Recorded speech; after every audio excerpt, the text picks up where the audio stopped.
Hello, everybody. I'm Ralph Vacchiano, the NFL insider here at SNY. I'm here with Tony Pauline, our NFL draft analyst, also with draftanalyst.com. And we are talking about the tight ends in the class of 2017.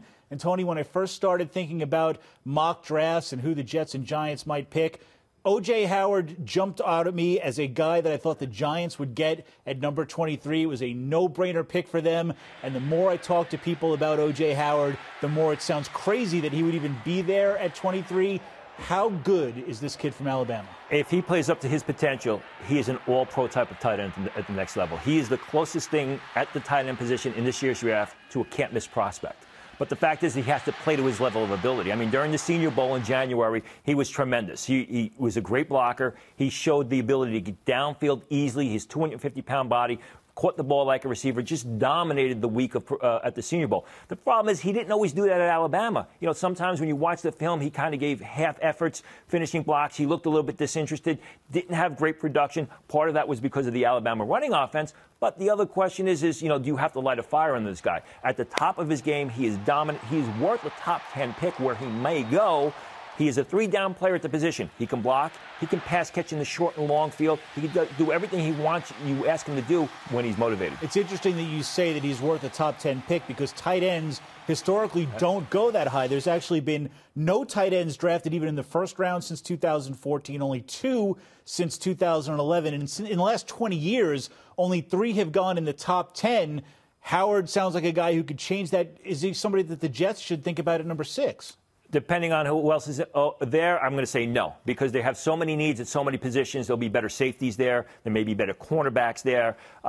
It's just that there will be good tight ends available to the Jets throughout the draft. I mean, whether it's the second day of the draft, whether it's the later rounds of the draft, they'll be able to come out of the draft with the good tight end. I just don't think that O.J. Howard is going to match up to, say, a Malik Hooker at safety, Jamal Adams if he's there, even a Leonard Fournette, the running back. It's interesting, when I talk to people around the league about tight ends, it's become such an important position in the league. You would think they would value them much higher than they've shown by where they've drafted tight ends over the years.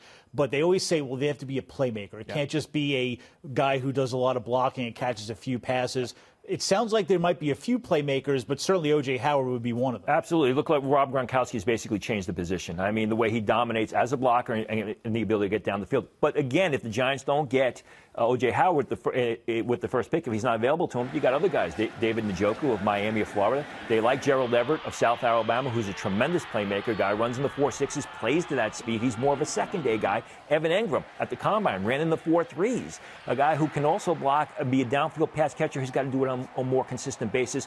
The Giants will come out of the draft in the first 3 rounds with a good tight end who I think will start for them this fall. Now, will it be a first-rounder? And that's a good question for them sitting at number 23. That might be a place where they could get the second-best tight end on the board. But again, draft history shows you don't get a lot of first rounds with multiple tight ends. 2006 was the last time with 2. 2002 was the last time with 3.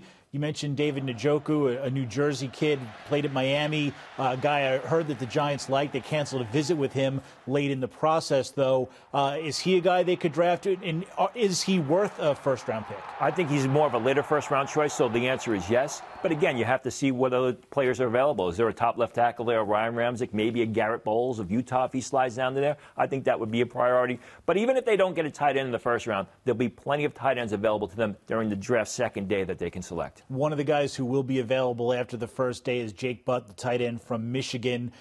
Good prospect who tore his ACL in the Orange Bowl, which obviously hurt his draft stock. How much did that hurt his draft stock? He was potentially a first-round choice. He's probably going to fall into the 3rd, may go into the 4th round. It's not only the injury, but it's when the injury happened. I think it was December 31st. So it's a late injury, which means he's not going to be ready for a while. So it really hurt his draft stock by at least 2 rounds. If he gets back up to snuff, a team takes him in the 3rd round area. Probably not going to get too much production out of him in 2017, but you're going to have a potentially very good starting tight end moving forward from 2018 forward. And he's a good starter to have if you're looking for the future. He's a guy who could be, he can block as well as he can catch passes. 3-down player. Doesn't have the elite speed, but is sneaky fast and will get it downfield on occasion. Also catches the ball very well. And again, 3rd and 3, you can leave him on the line of scrimmage as a blocker, or you can send him out over the flat and he'll catch the ball for you and get the first down. Tony, thank you very much. Great stuff. Thank you, everybody, for watching, and make sure you stay tuned to SNY and SNY.TV for all of your NFL draft coverage.